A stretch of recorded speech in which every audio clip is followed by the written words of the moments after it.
નમસ્કાર દર્શક મિત્રો, વડોદરા ટુડે ન્યૂઝ ચેનલમાં આપનું સ્વાગત છે।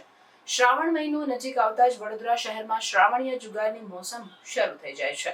ત્યારે હરણી પોલીસ સ્ટેશન હદ વિસ્તારમાં વધુ એક જુગારનો ગણનાપાત્ર કેસ નોંધાયો। વડોદરા શહેર વિસ્તારમાં પ્રોહિબિશન જુગારની પ્રવૃત્તિ કરનાર ઇસમો ઉપર વોચ રાખી અસરકારક તેમજ વધુમાં વધુ સફળ રેડો કેસો કરી પરિણામલક્ષી કામગીરી કરવા main police commissioner Narasimha Kumar સાહેબ તથા અધિક પોલીસ કમિશનર લીના પાટીલ સાહેબ તથા નાયબ police commissioner zone 4 Panna Mumaya સાહેબ તથા મદદનીશ police commissioner H division GB Bambhaniya સાહેબનાઓની સૂચના તેમજ માર્ગદર્શન મુજબ હરણી પોલીસ સ્ટેશનના પોલીસ ઇન્સ્પેક્ટર એસ.વી. વસાવા સાહેબનાઓની સીધી દોરવણી હેઠળ તારીખ 13/7/2025 રોજ સર્વેલન્સ ટીમ હરણી પોલીસ સ્ટેશનના વિસ્તારમાં પેટ્રોલિંગમાં હતા।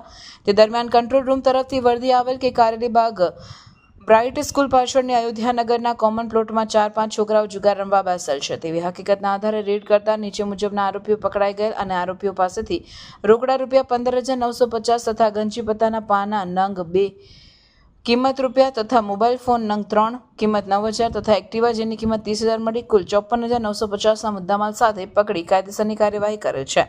આરોપીનું નામ જયેશ ઉર્ફે જયો શૈલેષભાઈ રાઠોડ, મહેન્દ્રભાઈ કનુભાઈ રાજ, મનીષ સતીશભાઈ પટેલ, નરેન્દ્ર શૈલેષભાઈ રાઠોડ। કામગીરી કરનાર અધિકારી પોલીસ ઇન્સ્પેક્ટર એસ.વી. વસાવા તથા એએસઆઈ વિજયકુમાર જાબરમલ તથા હેડ કોન્સ્ટેબલ ભગીરથસિંહ ધીરુભાઈ તથા head constable અલ્પેશકુમાર Chhanabhai, head constable Prabhatbhai Lilabhai તથા હર્ષદભાઈ રમેશભાઈ તથા પોલીસ કોન્સ્ટેબલ મનદીપસિંહ રાજેન્દ્રસિંહ।